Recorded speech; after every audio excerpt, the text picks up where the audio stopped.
Chapter number 5 जो कि हमारे पास क्या है, आइडियल गैस। अब आइडियल गैसेस का चैप्टर कंपैरेटिवली सबसे आसान चैप्टर है तुम्हारे पास पूरे A2 के अंदर। समझना क्या है, तुम्हें थोड़ी सी केमिस्ट्री की नॉलेज इसके अंदर यूज़ करनी पड़ेगी, दैट्स इट। फिजिक्स को केमिस्ट्री के साथ कंबाइन करना होगा। तुम्हारी केमिस्ट्री कैसी है? केमिस्ट्री तो मेरी सही है।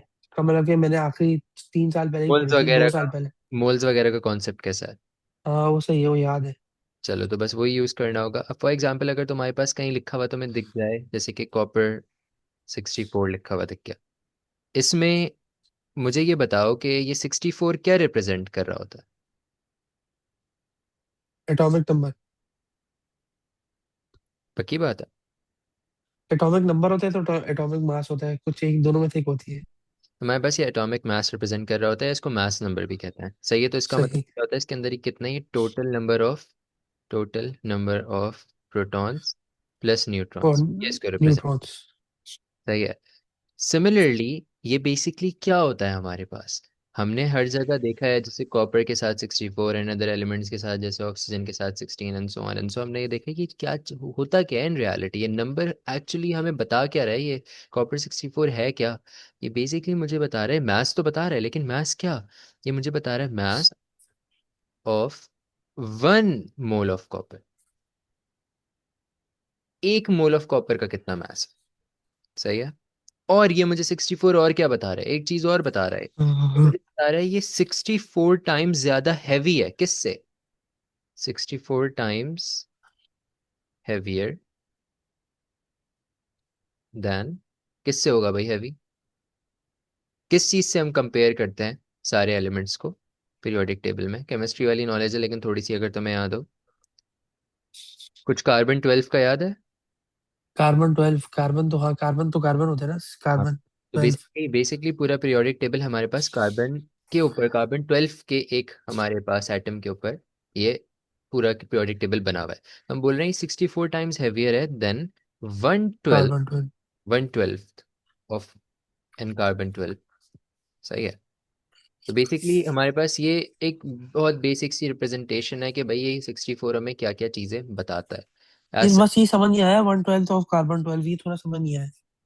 यार देखो, बेसिक केमिस्ट्री की नॉलेज है, मैं ज़्यादा इसकी डिटेल में नहीं जाऊंगा, लेकिन बात ये है सारी समझने की कि कार्बन 12 हमारे पास एक एटम है, सही है, लेकिन उसका भी सर्टेन एक मास है, सही है। तो उसका मैं जब 12th हिस्सा कर लेता हूँ, सही है, एक कार्बन 12 का जब 12th हिस्सा कर लेता हूँ, उसको फिर मैं क्या करता हूँ, इन सबसे मल्टीप्लाई, मतलब जिस भी नंबर से मल्टीप्लाई करें, जैसे 1 से 2 से 3 से एंड सो ऑन, इनसे जितने भी एक्स वाई जी, जैसे लेट से 16 से मल्टीप्लाई कर रहा हूँ, तो वो मेरे पास ऑक्सीजन का बन जाएगा, ऑक्सीजन 16 बन जाएगा।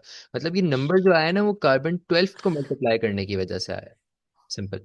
कार्बन के 12वें हिस्से को मल्टीप्लाई करने की वजह से आया, कि कार्बन समझ के गया। 12 हिस्से किए, उसके बाद फिर हमने देखा मल्टीप्लाई करके कि वो किसके बराबर है। ये बेसिकली ना एक स्टैंडर्डाइज्ड स्केल है, तुम इस तरह समझो कि फॉर एग्जांपल मैं 100 लिखूं, फिर एक और 100 लिखूं, फिर एक और 100 लिखूं, लेकिन ऐसे करते करते मैं करोड़ों दफ़ा 100 लिखूं, तो मैं क्यों इतना ज़्यादा लिखूं, या चलो हज़ारों दफ़ा 100 लिखूं।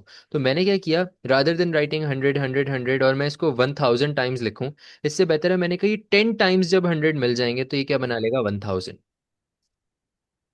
सही है। सही है। तो मैंने बेसिकली क्या किया कि रादर देन सेइंग बार बार मल्टीप्लाई करने के बाद और प्लस करने के बाद ऐड करने के बाद, मैंने एक सिंपल स्केल बना लिया कि भाई रादर देन राइटिंग ये 100 वो भी 10 मरतबा, मैं इसको क्या बोलूंगा, 1000 बोल दूंगा। तो मैं सिंपली पर इजीली, अगर 10,000 है तो मैं 10,000 बोल सकता हूँ, मैं ये नहीं बोलूंगा 10 टाइम्स 100 मल्टीप्लाई बाय 100। तो इतना ज़्यादा मेरे लिए मुझे कॉम्प्लिकेटेड करने की जरूरत नहीं है। तो बेसिकली एक स्टैंडर्डाइज स्केल है टू मेजर कि ये भाई क्या रिप्रेजेंट कर रहा है, ये कार्बन 12 के 1/12 को मल्टीप्लाई करके बना है 64 टाइम्स, कॉपर जो है हमारा। अच्छा, इसको मैं फर्दर इस तरह सिंप्लीफाई कर देता हूँ तुम्हारे लिए कि हमारे पास जो, जैसे मैंने तुम्हें बताया कि एक स्टैंडर्डाइज स्केल है, तो मतलब हमारे पास ये एक स्टैंडर्ड यूनिट है, सही है। The standard unit for measuring, unit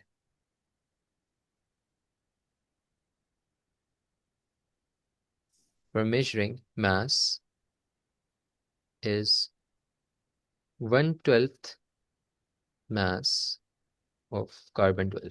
मतलब मैं किसी भी चीज को मेजर करना चाहूंगा ना, तो मैं ये सोचूंगा इसमें कार्बन 1/12 के कितने हिस्से हैं, कार्बन 12 जो है उसके 1/12 ऑफ मास के कितने हिस्से हैं, तो उससे मुझे पता चल जाएगा अच्छा ये कॉपर है, ये ऑक्सीजन है, ये क्या है, ये क्या नहीं है। सही है। हम इसको एक सही है। नाम देते हैं, इस चीज को ना हम एक नाम देते हैं, एक स्पेसिफिक नेम देते हैं। ये जो 1/12 ऑफ इसका मास है ना कार्बन का, इसको हम एक नाम देते हैं, हाँ। कहते हैं उसको, ये मैं लिख देता हूँ, we call this unified atomic mass. कभी सुना है इसके बारे में? नहीं। शायद अब सुन लो।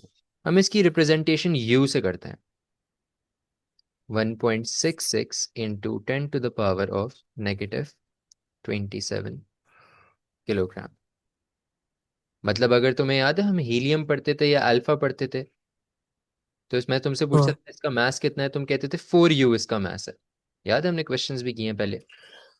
हम्म। होता क्या था कि अल्फा या फिर हीलियम जो भी मैं बोलूँ सेम चीज़ है, ये लिखा जाता है 4-2-4-2, जिसमें हम कहते थे ये 4 इसका एटॉमिक मास है, लेकिन अगर हम किसी भी क्वेश्चन के अंदर यूज करते थे हम डायरेक्टली इस 4 को यूज नहीं करते थे। हम बोलते थे क्या ये 4 टाइम्स U है। ये U क्या चीज़ है? ये U बेसिकली मास है 1/12 ऑफ अ कार्बन 12। समझ रहे हो इस बात को? ये समझ बात गया। समझ आई कि हम डायरेक्टली कभी 4 यूज नहीं करते, हम 4U लिख के यूज करते हैं।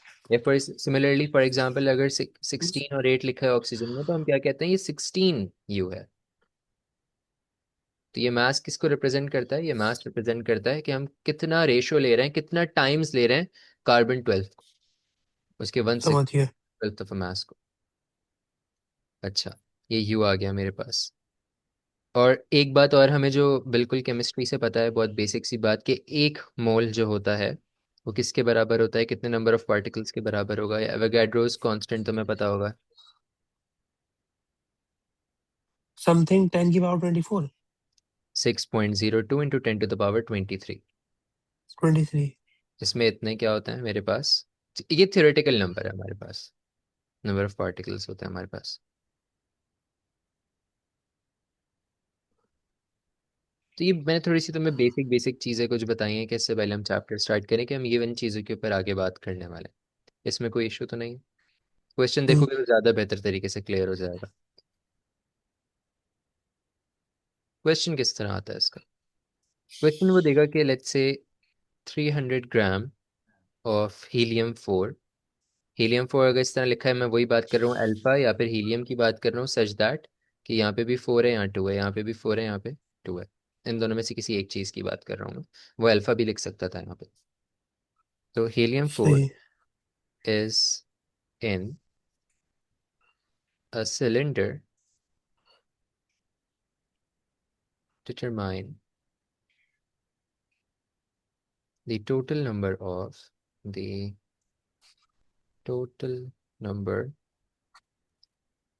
of moles and the total number of particles। Question खुद अटेम्प्ट करके देखो, मैं उसके बाद फिर मैं सॉल्व करवाऊंगा।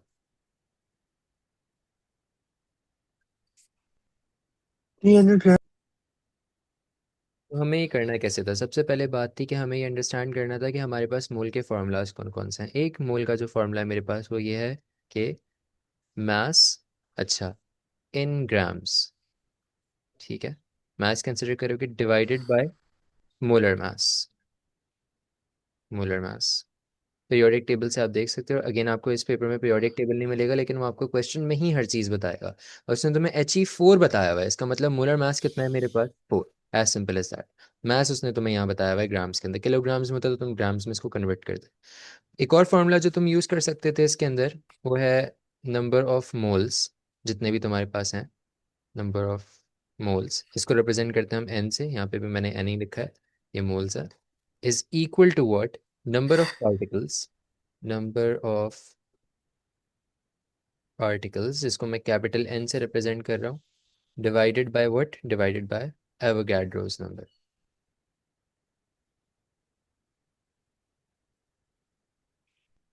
जिसको मैं एन ए से रिप्रेजेंट कर रहा हूँ। अच्छा, एवोगाड्रोस नंबर। अच्छा, बात सारी ये है कि मुझे ये वाला फॉर्मूला पसंद नहीं है।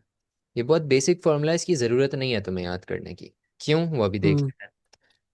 मोल्स निकालने थे, सबसे आसान काम क्या था, तुमने इस फार्मूला में इनपुट करना था, ये वाला फार्मूला यूज़ करते हुए। मास इन ग्राम्स, मास कितना है मेरे पास 300, डिवाइडेड बाय मोलर मास कितना है 4। जब तुम डिवाइड करोगे तो तुम्हारे पास आ जाएंगे 75 मोल्स। मोल्स को हम रिप्रेजेंट करते हैं MOL से। ठीक है, ये इसका सही यूनिट है। मोल्स का। अच्छा, 75 मोल आ गए। अब बात सारी ये है कि तुम्हें एक बात पता है, अब ये फॉर्मूला भी यूज कर सकते हो। अब तुम अगेन तुम्हारे पास मोल्स आ गए तो first part of the question तो हो गया, टोटल नंबर ऑफ मोल्स निकाल लिए। नंबर ऑफ पार्टिकल्स निकालने अगेन तुम्हें एवोगाड्रोस नंबर मैंने तुम्हें बताया हुआ है 6.02 into 10 to the power 23। Moles तुम्हें पता है, मल्टीप्लाई करके निकालो। लेकिन ये क्यों फॉर्मूला एक और याद करना है। अब बच्चे इसमें कंफ्यूज भी हो जाते हैं, क्योंकि जब ये फॉर्मूला अगर मैं लिख के दिखाऊं तो ये कुछ इस तरह बनता है, N=N/N तो इतने सारे एनज आ जाते हैं कि बच्चे कंफ्यूज कर देते हैं कि कौन सी चीज़ कहाँ थी। याद कैसे रखना है, सिंपल, विदाउट एनी फॉर्मूला तुम बोलोगे एक मोल जो है मेरे पास, उसमें कितने पार्टिकल्स होते हैं, 6.02 into 10 to the power of 23। तो 75 मोल्स में मेरे पास कितने पार्टिकल्स होंगे, क्रॉस मल्टीप्लाई किया, रेशियो लगाया, सॉल्व किया, एक्स आ गया तुम्हारे पास 4.52 into 10 to the power 25 particles. कोई इशू है इसमें? नहीं। सही है। आइडियल गैस की अगर मैं बात करूँ ना, तो आइडियल गैस कुछ चीज़ें फॉलो करती है, तो ये कुछ इक्वेशंस फॉलो करती है। केमिस्ट्री से हमें ये बातें पता है, मैं वापस से तुम्हें रिवाइज करवा दूँ। Ideal gas follows the ideal gas equations, the ideal gas equations. अब आइडियल गैस की इक्वेशंस क्या क्या हैं, दो तो ये लिखी नहीं हमारे पास, अगर मोल्स कैलकुलेट करने हो, ये दो फार्मूलाज तो ये थे। सही, तो एज इट इज इनको कॉपी पेस्ट मैं कर देता हूँ नीचे।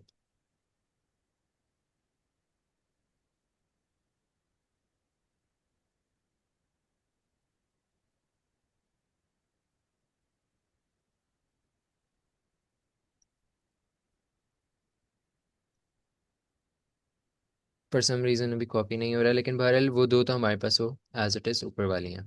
खैर, इसके अलावा मेरे पास और क्या है। अब आइडियल गैस ये कहती है, हमारे पास एक आइडियल गैस के लिए हम ये फॉलो करते हैं कि हमारे पास पी जो है ना, वो डायरेक्टली प्रोपोर्शनल है किसके, टेम्परेचर के। पी हमारे पास क्या है, बिल्कुल। प्रेशर। टी के टेम्परेचर, जैसे टेम्परेचर बढ़ेगा, एक बलून को कंसिडर करो, एक फिक्स्ड वॉल्यूम का बलून, अगर उसके अंदर मैं हीट प्रोवाइड करना स्टार्ट करूँ, प्रेशर बढ़ेगा, बिल्कुल बढ़ेगा। बिल्कुल। प्रेशर बढ़ेगा तो टेम्परेचर बढ़ेगा, इसका मतलब they are directly proportional. Similarly मैं एक आइडियल गैस ये भी कहता है कि हमारे पास जो वॉल्यूम है वो भी डायरेक्टली प्रोपोर्शनल है टेम्परेचर की। अगर ये बलून मेरे पास एक्सपेंडेबल बलून है, तो अगर मैं टेम्परेचर बढ़ाऊंगा और ये एक्सपेंड हो सकेगा, तो ये क्या होगा, एक्सपेंड हो जाएगा, फूल जाएगा ज़्यादा टेम्परेचर बढ़ने की वजह से, because particles far away move करेंगे, तो वॉल्यूम भी बढ़ेगा, कंसिडरिंग कि प्रेशर अब हम्म। नहीं, बिकॉज हमने फिक्स नहीं किया हुआ उसको। सिमिलरली अगर प्रेशर और वॉल्यूम का रिलेशनशिप देखूं, प्रेशर वो इनवर्सली प्रोपोर्शनल है वॉल्यूम के। वो पिस्टन वाली एग्जांपल एएस से याद होगी जो मैं देता था, याद है, कि जैसे जैसे बिल्कुल। मैं पिस्टन को अंदर मूव कर रहा हूँ, मेरे पास वॉल्यूम कम होता जा रहा है, सर्टेन एरिया है हमारे पास, वॉल्यूम से मल्टीप्लाई कर देंगे, कंसिडरिंग अगर 3D शेप है हमारे पास, तो ये क्या हो रहा है, हमारे पास कम होता जा रहा है। जब हमारे पास ये वॉल्यूम सर्टेन कम होता जा रहा है, हमारे पास पार्टिकल सारे करीब आते जा रहे हैं, हेंस क्या हो रहा है, मेरे पास प्रेशर इंक्रीज कर रहा है, वॉल्यूम कम कर रहे हैं, प्रेशर इंक्रीज कर रहा है, हमें रिलेशनशिप यहाँ पे दिख रहा है। बात सारी ये है जो समझने की है हमें, कि अगर मैं इन सब की प्रोपोर्शनैलिटी देखूं, तो मैं ये बात कह सकता हूँ कि प्रेशर, अगर मैं इन सबको एक साथ लिख दूं, तो प्रेशर जो है हमारे पास वो डायरेक्टली प्रोपोर्शनल है टेम्परेचर के साथ, और वॉल्यूम भी हमारे पास डायरेक्टली प्रोपोर्शनल है टेम्परेचर के साथ, हाँ या ना। बिल्कुल। और अगर मैं चाहूँ तो इसको मैं ज़ाहिर चेंज कर सकता था, मैं वी को वहाँ जाके डिवाइड करा सकता था, तो मैं हो जाता प्रेशर डायरेक्टली प्रोपोर्शनल है टेम्परेचर के साथ और इन्वर्सली प्रोपोर्शनल है वॉल्यूम के साथ, ऐसे भी कह सकता था। ठीक है, बात सारी ये कि अगर मैं इस फॉर्म के अंदर इसको रहने देता हूँ, क्योंकि ये वाली फॉर्म मुझे जस्टिफाई करती है, मैंने जो तीन एजम्पशंस ऊपर लिखी हैं, ये सारी इनको जस्टिफाई करती है। अगर मैं टी को ऑपोजिट साइड पे ले आऊं, अच्छा मैं टी को अगर ऑपोजिट साइड पे ना भी लाऊं, तो तुम हमें एक बात पता है, वो बात ये पता है कि जब भी हम अगर A is directly proportional to B लिखते हैं और ये प्रोपोर्शनैलिटी का साइन हटाते हैं, तो क्या होता है, ए इज इक्वल्स टू के भी आ जाता है, ऐसा ही है। बिल्कुल। के क्या होता है, कांस्टेंट। कांस्टेंट। सही है, तो मैं यहाँ पे यही करने वाला हूँ, P V is equals to constant times T. और टी को मैं दूसरी साइड पे डिवाइड कर दूं तो पी वी ओवर टी क्या हो गया बराबर किसके, कांस्टेंट के, हाँ या ना। बिल्कुल। अभी कांस्टेंट दो टाइप का हो सकता है मेरे पास, समझना इस बात को। बात यह है कि ये कांस्टेंट हमारे पास, मैं इसको फर्दर डिवाइड करता हूँ, दो टाइप्स का हो सकता है। पहली टाइप क्या है मेरे पास, मैं कह दूँ ये पी वी, इस पी वी ओवर टी किसके बराबर है, पी वी ओवर टी बराबर है मेरे पास एन टाइम्स आर के। ये मेरा पहला कांस्टेंट है, एन और आर। एन यहाँ पे क्या है, नंबर ऑफ मोल्स, और आर क्या है मेरे पास, मोलर गैस कांस्टेंट। मैं इसके ऊपर अभी बात करूंगा, इसको मैं लिखवा दूंगा अलग से कि आर क्या रिप्रेजेंट कर रहा है। यहाँ पे मैं लिख देता हूँ ताकि मुझे याद रहे, मुझे आर बताना है क्या रिप्रेजेंट कर रहा है। यहाँ तक तो सिंपल था, लेकिन मैं इसको और भी तो तरीके से सिंप्लीफाई कर सकता हूँ। मैंने तुम्हें ऊपर बिल्कुल। बताई, मोल्स किसके बराबर होते हैं, number of particles over Avogadro's constant के, हाँ या ना, मतलब एन बिल्कुल। ओवर एन ए के। तो मैं मोल्स की जगह अगर वो डाल दूं तो क्या होगा, अगर मैं सिंप्लीफाई कर लूं, ये चलो मैं नीचे पार्ट में लिखता हूँ, नीचे पार्ट में मैं दूसरे फॉर्म इसकी कंसिडर कर रहा हूँ, P V T is equals to N की जगह, मोल्स की जगह लिख रहा हूँ number of particles divided by Avogadro's constant multiplied by R. एक और फॉर्म ये आ गई। सिर्फ कांस्टेंट को मैंने दूसरे तरीके से लिख दिया, कुछ भी नहीं किया मैंने, सिर्फ क्या किया, नंबर ऑफ मोल्स को दूसरे तरीके से लिख दिया। ये जो चीज बनी है ना मेरे पास, आर ओवर एन ए, ये R over N A basically बराबर होता है मेरे पास बोल्ट्जमैन्स कांस्टेंट के, ठीक है। Boltzmann constant. सही है। सच दैट कि मैं अगर अब इसको सिंप्लीफाई करूंगा तो लिख दूंगा P V is equal to N, और हमारे पास आ जाएगा इसके साथ क्या, के। मतलब इसकी जगह मैंने क्या लिख दिया, आर ओवर एन ए की जगह के, ये मेरा एक नया कांस्टेंट आ गया। और जाहिर है टी यहाँ डिवाइड हो रहा था, वहां जाके मैंने मल्टीप्लाई कर दिया तो क्या हो गया, P V is equals to N K T. और अगर इसको मैं सिंप्लीफाई करूंगा तो ये हो जाएगा P V is equals to N R, और टी मैंने मल्टीप्लाई कर दिया तो क्या हो गया, टी। ये दो इक्वेशंस है तुम्हारे पास, सारे क्वेश्चंस मेजॉरिटी इन्हीं क्वेश्चन से, इन्हीं इक्वेशन से सॉल्व हो जाएंगे। मतलब हो सकता है तुम्हें प्रेशर और वॉल्यूम दिया हुआ हो, साथ में तुम्हें नंबर ऑफ मोल्स ना बताए हो, रादर तुम्हें क्या बताया हुआ हो, तुम्हें बताया हुआ हो कि नंबर ऑफ पार्टिकल्स कितना है, तो तुम कौन सा फॉर्मूला यूज कर लेना, ये वाला। क्योंकि सही है। देखो पीवी और टी तो वो तुम्हें बताएगा, या तो बताएगा या निकलवाएगा। अगर निकलवा रहे तो जाहिर है उसने तुम्हें एन बताया होगा। के और आर की वैल्यूज तुम्हें पता होंगी। के मैंने तुम्हें, आर किस पहले मैंने तुम्हें क्या बताया कि आर क्या है मेरे पास, मोलर गैस कांस्टेंट है, मोलर गैस कांस्टेंट, सही है।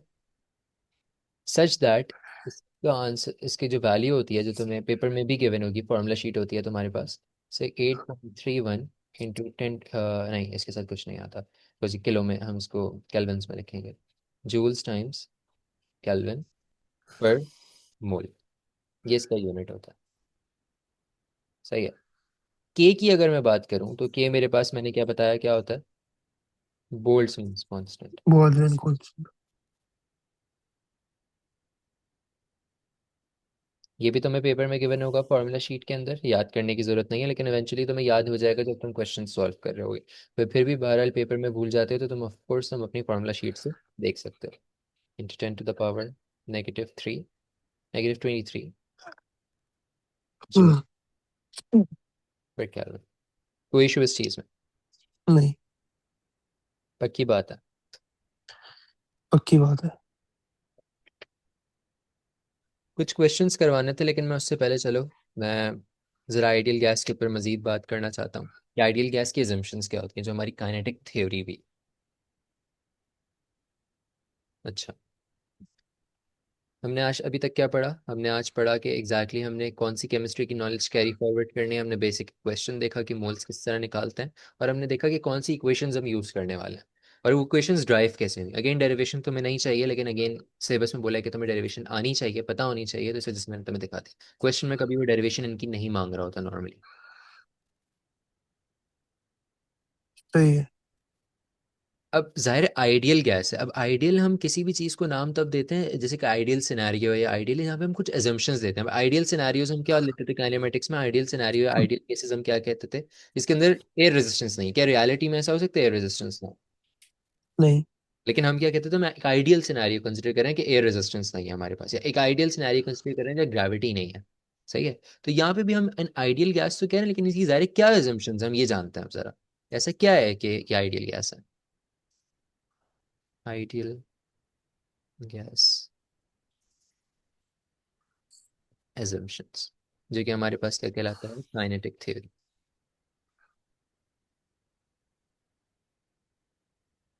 तो ए लेवल्स में हमें जो मेन चीज़ें पता होनी चाहिए रिलेटेड टू आइडियल गैस, सबसे पहली बात, पहले मैं लिखता हूँ फिर मैं समझाता हूँ।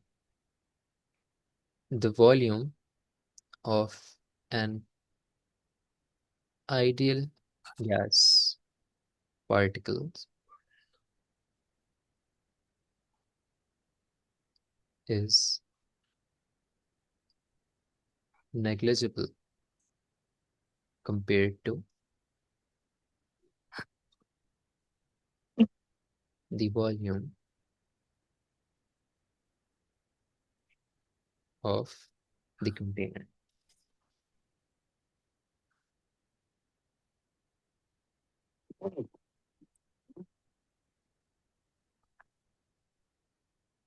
अब बात सारी ये है कि अगर तुम रियलिटी में कंसिडर करो तो जो भी गैस होगी उसके अंदर, एक कंटेनर कंसिडर कर लो, सही है, एक कंटेनर कंसिडर कर लिया हमने, सही है, जिसकी ये ओपनिंग थी। अब ये जो भी कंटेनर है इसके अंदर अगर बहुत सारे पार्टिकल्स हैं, सही है, क्या इन पार्टिकल्स का वॉल्यूम होगा? जाहिर सी बात है होगा। बहुत कोई नैनो स्केल के पार्टिकल्स होंगे ये, लेकिन इनका कोई ना सर्टेन वॉल्यूम तो होगा ना। हम्म। ऐसा तो नहीं है ना कि नहीं होगा। लेकिन जब हम आइडियल गैस को कंसिडर करते हैं ना, हम आइडियल गैस में कहते हैं ये इतने छोटे पार्टिकल्स हैं, इतने छोटे पार्टिकल्स हैं कि चलो इनका वॉल्यूम कंसिडर ही ना करो।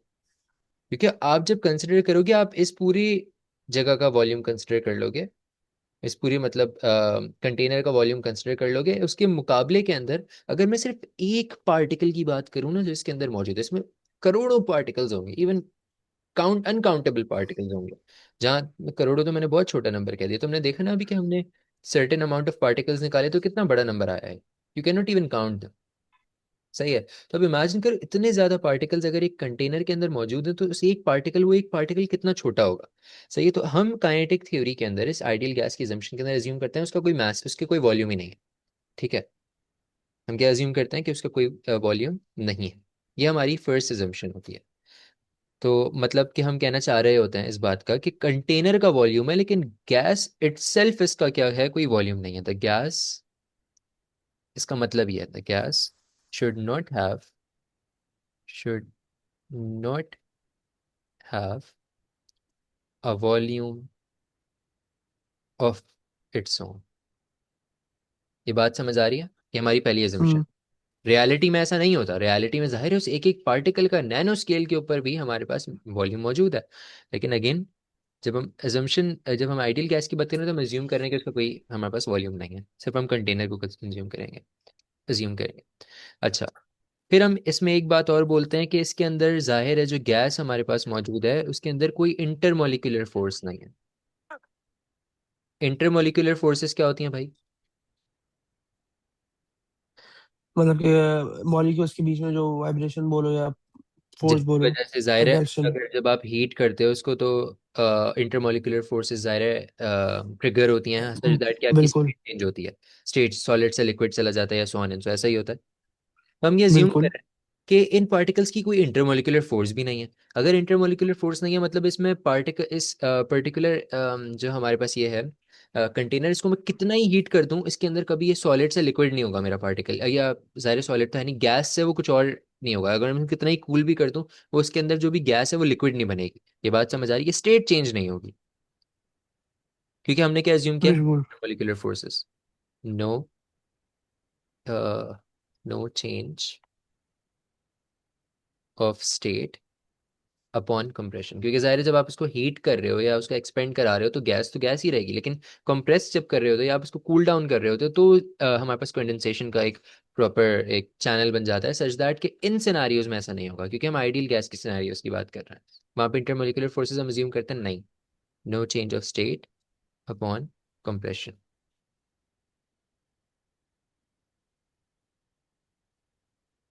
नंबर 3 क्या है मेरे पास? अब तुम्हें याद होगा एएस में हमने कोलिजन्स के बारे में पढ़ा था कि कोलिजन्स कैन बी इलास्टिक और इन इलास्टिक, याद है? बिल्कुल। हम यहाँ पे ये बात बोलेंगे कि ये जो कोलिजन्स होते हैं, जो पार्टिकल्स के आपस में कोलिजन्स हैं, देखो हमने हमने ये कंसिडर करना है कि पार्टिकल्स मौजूद हैं। हम ये नहीं कह रहे कि पार्टिकल्स ही नहीं मौजूद। गैस के पार्टिकल्स, इसका तो ये मतलब है गैस ही नहीं मौजूद, लेकिन हम तो कह रहे हैं ना गैस है, पार्टिकल्स उसके मौजूद हैं। हम बोलेंगे जाहिर है वो लोग क्या करेंगे, हम अपने आपस में हिट करेंगे, सच दैट कि हम बोल रहे हैं बेसिकली, हम कहना ये चाह रहे हैं कि गैस है, उसका मैस भी है, लेकिन उसका कोई वॉल्यूम नहीं है, वो कोई स्पेस ऑक्यूपाई नहीं कर रही। समझ रहे हो बात को, हम ये कहना चाह रहे हैं। तो इन शॉर्ट, हम जो कोलिजन होगी, हम वो उन कोलिजन्स के लिए ये बात बोलेंगे कि कोलिजन्स जो है वो इलास्टिक हैं हमारे पास।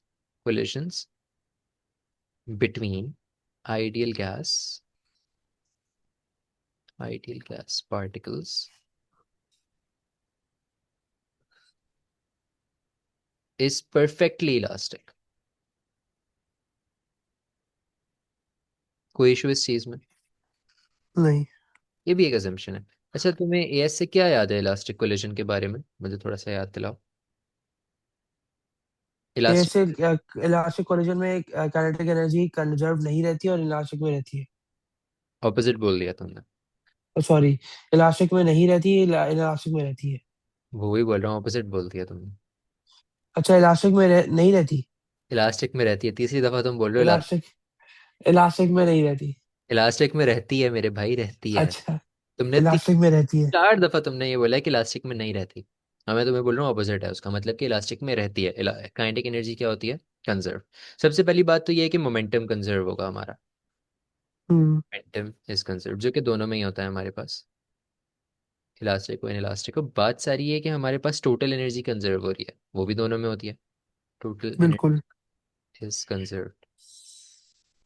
सारा डिफरेंस जो मेरे पास आता है वो किसकी वजह से आता है? काइनेटिक एनर्जी की वजह से। सही, kinetic energy before is equals to kinetic energy after.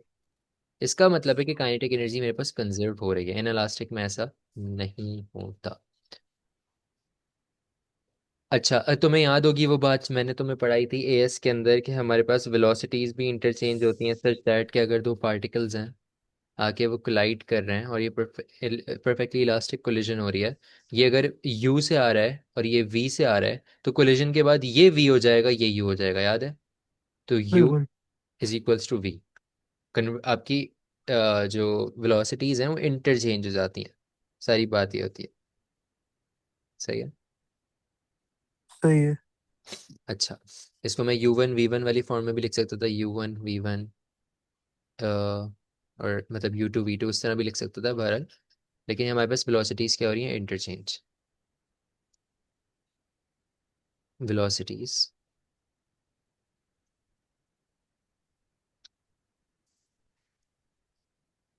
Interchange, since mass is same, since mass is same.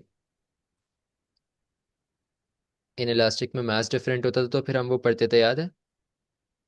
V1 minus U2 is equals to U2 - V1, याद है कुछ इस तरह, समथिंग U1 हाँ। V2, ये जिस तरह से होता था। तो ये वो वाली बात थी, समथिंग लाइक दिस, जिस तरह था। तो खैर, तो हम इसके लिए हम टर्मिनोलॉजी क्या यूज करते थे? Velocity of approach, velocity of approach is equals to velocity of separation. ये तो मैंने तुम्हें एएस का थोड़ा सा रिविजन करा दिया है।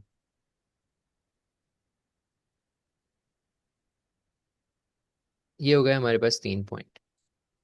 फोर्थ पॉइंट, या इन 3 पॉइंट्स में कोई इशू है? हमने सबसे पहले क्या बोला, इसको कोई वॉल्यूम नहीं है उस गैस का। दूसरी बात, हमने बोला कोई इंटरमोलिकुलर फोर्स नहीं है, उससे हमें फ़ायदा क्या हुआ? हमें फ़ायदा ये हुआ कि कंप्रेशन के ऊपर हमारी स्टेट चेंज नहीं होगी। कोलिजन्स हमने बोला परफेक्टली इलास्टिक है, ताकि हमें पता रहे कि वेलोसिटीज भी घूम फिर के सेम ही रह रहेंगे। अच्छा, अब जाहिर है वो कोलिजन हो रहा है उनका, तो एक स्पेसिफिक टाइम लगता होगा ना कोलिजन के अंदर। अगर मैं तुमसे बोलूं, हम याद है कैलकुलेट करते थे कि ये बॉल आ रही है, इस बॉल के ऊपर हिट करेगी, तो ये जो इसका कोलिजन का टाइम है, हम ये कैलकुलेट करते थे, याद है? दैट चेंज इन हमारे बिल्कुल। मोमेंटम ओवर टाइम ये बराबर किसके होता था? फोर्स के। तो हम ये टाइम कैलकुलेट करते थे नेट फोर्स के लिए। याद है कुछ इस तरह से मोमेंटम में? जी जी। हम यहाँ पे कहते हैं जो ये हमारा कोलिजन का टाइम है ना इन पार्टिकल्स के बीच में, ये क्या है हमारे पास? निग्लेजिबल है। अगर मैं सिर्फ दो पार्टिकल्स की बात करूं, ये दो पार्टिकल्स का टाइम कंसिडर करूं, ये नेग्लेजिबल है, लेकिन हाँ, ये कंपेयर टू किसके, सक्सेसिव कोलिजन्स की, क्योंकि ये सिर्फ ये दो तो आपस में नहीं टकरा रहे ना, ये बार बार इससे टकराने के बाद ये बराबर वाला इससे टकराएगा, फिर वापस इससे टकराएगा, फिर हो सकता है बराबर इससे टकराएगा। कितनी सक्सेसिव कोलिजन्स करे जा रहे हैं, करे जा रहे हैं, करे जा रहे हैं, तो उन सबका टाइम है, तो हम उस पूरे टाइम को अज्यूम कर लेते हैं, हम अज्यूम करते हैं कि ये इस एक कोलिजन का टाइम ना ये नेग्लेजिबल है। जैसे हमने वॉल्यूम को नेग्लेजिबल कंपेयर किया ना, मतलब इतनी बड़ी वैल्यू कंटेनर की और इतना छोटी सी वैल्यू हमारे पास एक पर्टिकुलर पार्टिकल के वॉल्यूम की, तो हमने कहा इसको नेग्लेजिबल कंसिडर कर लेते हैं कि नहीं है। तो हम यहाँ पे भी यही कंसिडर करते हैं, ये एक जो पर्टिकुलर, जो दो पर्टिकुलर हमारे पास पार्टिकल्स, इनकी कोलिजन का टाइम है ना, वो है ही नेग्लिजिबल है। सही है, क्योंकि वो सही इतना है। छोटा होता है कि हम उसको कंसिडर नहीं कर सकते। आइडियल सिनेरियोज के अंदर हम क्या करते हैं कि इसके उसको कंसिडर ही नहीं करते अपनी कैलकुलेशंस में। So the time duration of collision, या इम्पैक्ट जो बोलो, collision between particles is negligible as compare to. अच्छा, ये जो मैं assumptions लिख रहा हूँ इनको तुम हल्का मत लेना, ये कभी कभी एग्जामिनर पूछ लेता है क्वेश्चन के अंदर कि what are the assumptions of kinetic theory या ideal gas as सही compared है। to the time between successive collisions।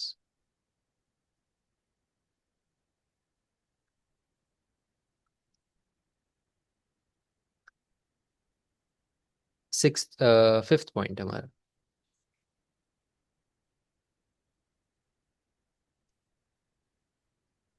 किस, वो आखिरी मेरा पॉइंट ये होता है हमारे पास कि अगर मुझे कोई भी अप्रोक्सीमेशन करनी है, सही है, गिवन एनी टाइम, सही है, कि मुझे कोई सर्टेन वॉल्यूम फाइंड करना है कंटेनर का, या फिर मैं कोई भी formula P V is equals to N R T लगाना चाह रहा हूँ, मैं टेम्परेचर निकालना चाह रहा हूँ, या कुछ भी एक्स वाई जी निकालना चाह रहा हूँ, हम ये अज्यूम करेंगे उस कंटेनर के अंदर ऑलरेडी गैस के इतने पार्टिकल्स मौजूद हैं कि हम ये वाला फार्मूला अप्लाई कर सकते हैं।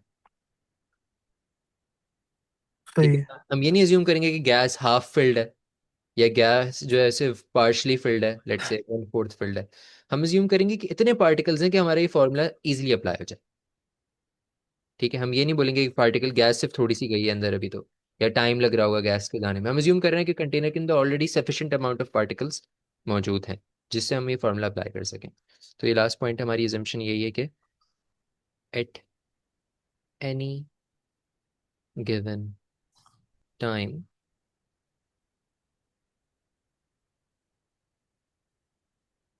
There is always a very large a very large number of particles present for statistical approximations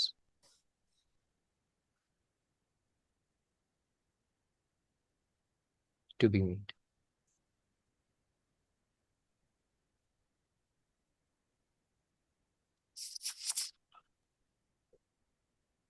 आज हम इतना ही रखेंगे, बाकी फिर हम नेक्स्ट क्लास के अंदर कंटिन्यू करेंगे।